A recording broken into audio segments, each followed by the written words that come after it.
Il est 1h du matin, le 1er novembre 1943, et l'USS Bory traque un U-boat au milieu d'une terrible tempête dans l'Atlantique Nord. Un contact apparaît sur le radar du navire. Aux commandes se trouve le lieutenant Charles Harris Hutchins, 30 ans. Il donne rapidement l'ordre de poursuivre à vitesse maximale. Et l'USS Bory fend des vagues de 15 pieds. Mais tout près, à environ 5 milles nautiques, se trouve l'U-405, un U-boat de type 7C, sous le commandement du corvettain-capitaine Rolf Heinrich Hoppmann. Le sous-marin est en surface et recharge ses batteries sous couvert d'obscurité quand, dans les profondeurs du navire, l'opérateur hydrophone entend quelque chose. C'est le bruit caractéristique d'hélices brassant l'eau. Schnelles Schiff, Heilung 90. Hoppmann sait qu'il n'y a aucun navire ami dans la zone. Cela ne peut être qu'un Américain. Gefechtsstationen, Alarmtauchgang. Les alarmes résonnent dans le U-boat et les 45 hommes se préparent en urgence à plonger sous la surface. De retour sur l'USS Bory, Hutchins scrute l'obscurité à la recherche de son ennemi. Il ne voit rien, mais l'opérateur radar continue de donner des mises à jour. Hutchins corrige sa trajectoire en réponse jusqu'à 2000, bearing 265. Le U-boat disparaît de leurs écrans radars. Contact has been lost, sir. La nouvelle glace Hutchins jusqu'aux os. Le U-boat a plongé, et cela ne peut signifier qu'une chose. Les Allemands savent qu'ils sont là, et désormais, les deux s'engagent dans un mortel jeu du chat et de la souris. At speed, and he returns on sonar. Avec le sous-marin en plongée, suivre les échos au sonar est leur seule chance. Il y a un contact? Sonar contact 2000 yards, bearing 170. Turn 170. Hutchins ordonne une trajectoire d'interception. À bord du U-boat, le sous-marinier à l'hydrophone écoute attentivement, mais ne perçoit que la direction générale du Bory.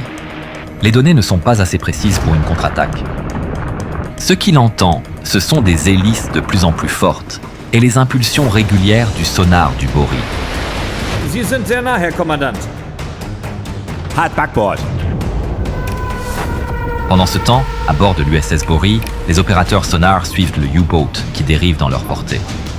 600 yards. Prepare port launchers for depth charges. L'équipage s'active, les râteliers de charge de profondeur bâbord s'entrechoquent alors qu'ils préparent le largage. Puis, la trace sonar change brutalement. Contact has been lost, sir. Le U-boat a glissé directement sous leur quille. 500 yards. Now bearing starboard, drawing fast. Full to starboard. Hutchins ordonne un virage serré pour poursuivre la cible, faisant pivoter l'arrière du navire vers le sous-marin pour amener les charges de profondeur en position. 300 yards. Fire!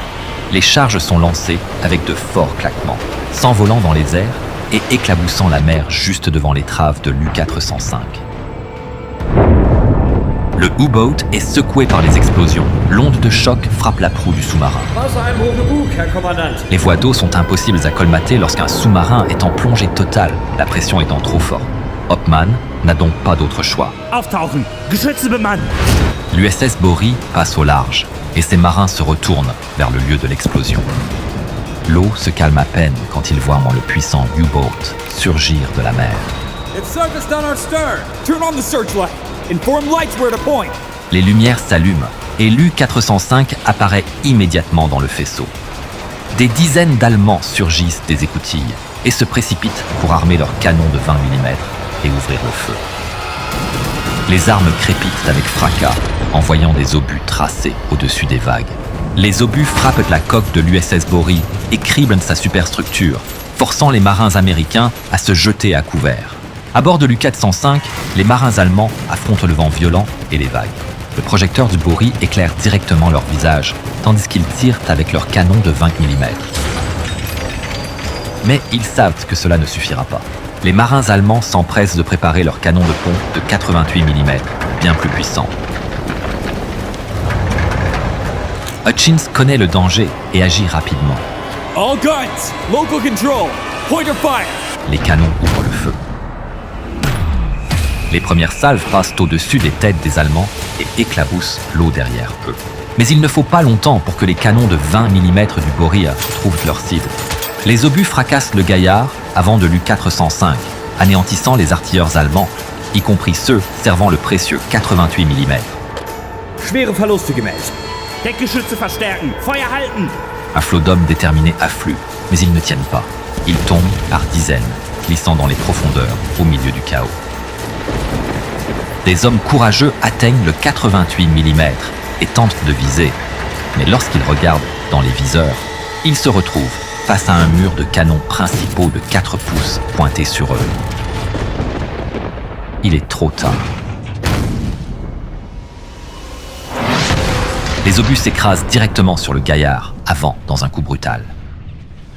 Quand la fumée se dissipe, le canon de 88 mm de l'U-405 et son vaillant équipage ne sont plus. Le Bory poursuit son large virage tout en martelant l'ennemi sans relâche. Mais ce n'est pas suffisant. Hutchins sait que des coups sur le kiosque ne le couleront jamais. Il doit porter un coup fatal. Ram it. Le timonier dirige le navire vers la cible, tandis que Hutchins avertit l'équipage. Stand by for a ram! Stand by for a ram! Tout l'équipage se prépare, tandis que le navire fonce sur le sous-marin à 27 nœuds. L'USS Bory s'écrase directement sur le flanc de l'U-405, qui plie sa proue. À l'intérieur du Bory, le chef mécanicien Kenneth Miles Lucas voit des torrents d'eau s'engouffrer par les fissures. Get me the repair team. À bord de l'U-405, Hopman se redresse en titubant et ordonne. Angriff! Les marins allemands jaillissent des écoutilles et un violent échange de tirs éclate sur les deux ponts. Les marins du Bory disposent de mitraillettes Thompson, de pistolets et de fusils. Mais les autres se battent avec tout ce qu'ils trouvent. Pistolets de détresse, douilles, obus non explosés entiers et même couteaux de cuisine deviennent des armes dans ce chaos. Les Allemands se défendent du mieux qu'ils peuvent, mais les Américains bénéficiaient de couverture et de la supériorité de hauteur. Le pont du U-Boot n'offre aucun abri, et ses derniers défenseurs n'ont aucune chance. Incroyablement, le U-405 flotte toujours et reste opérationnel, mais l'équipage est décimé et a perdu toutes ses armes, sauf les torpilles. Volle Fahrt zurück! Hard backboard! Le U-405 déploie toute sa puissance dans une tentative d'échapper à l'emprise du Bory. Les Américains observent le U-405 commencer à se glisser sous eux, mais tout ne va pas dans le sens des Américains. Dans la salle des machines, les ingénieurs tentent des réparations rapides, alors que l'eau monte rapidement. Lucas et ses hommes continuent de manœuvrer les turbines, luttant dans l'eau pour maintenir le moteur en marche. Le navire avance, désormais alourdi de centaines de tonnes d'eau, emplissant sa coque. Les canonniers du Bory continuent de tirer, mais ils n'arrivent pas à porter le coup final. Prepare torpedoes. L'un des affûts triples de torpilles de l'USS Bory s'active et pointe sa charge vers la cible. Fire. Une torpille jaillit en mer et fonce vers l'ennemi, mais rate. Hopman est dans une position terrible. Le navire tient encore, mais seuls 15 de ses 45 hommes d'équipage survivent. Heinrich tente un coup de poker. Wenden! Torpedos klar machen! Sur l'USS Bory, les hommes voient, incrédules, le U-405 faire demi-tour pour attaquer. Hutchins, lui, a un plan. Disable the searchlight. La lumière, si cruciale pour tirer avec précision, s'éteint. Les hommes à bord du U-405 voient la lumière s'éteindre. Hopman est surpris. C'est leur chance de s'échapper. Torpedoangriff abbrechen! Hard Steuerbord! Mais le radar de l'USS Bory n'a jamais perdu la trace du sous-marin. Et le plan de Hutchins a fonctionné. Enable the searchlight. Les feux se rallument, révélant le U-405 juste devant l'USS Bory. Ram it. Sans hésiter, le timonier vire vers le sous-marin, visant un impact direct sur son flanc.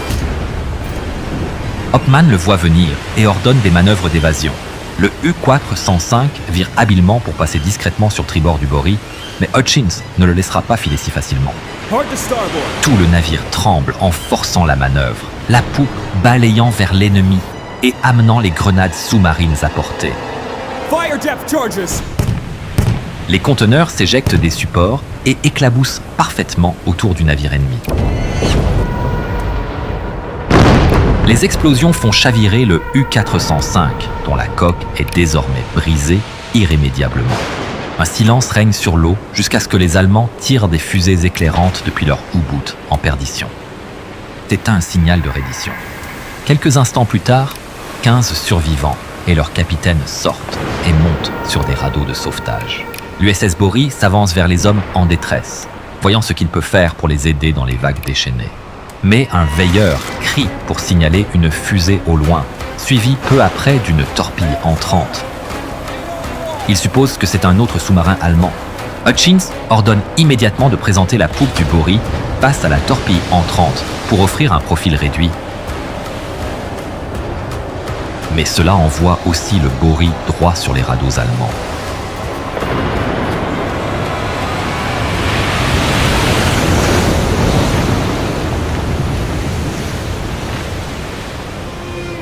L'équipage du Bory est contraint d'abandonner les survivants allemands en attente de secours.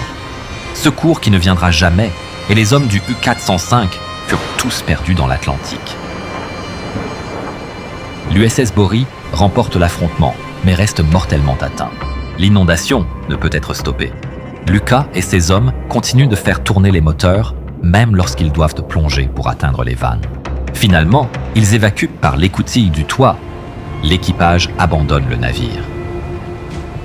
Tragiquement, la mer emporta aussi 27 des 122 hommes de l'USS Bory avant l'arrivée des navires de secours. Le lieutenant-commandant Charles Harris Hutchins et Kenneth Miles Lucas survécurent à la guerre. Hutchins reçut la Navy Cross pour ses actions. Ces Japonais préparent quelque chose à Midway. À quoi cela ressemblerait-il de leur point de vue?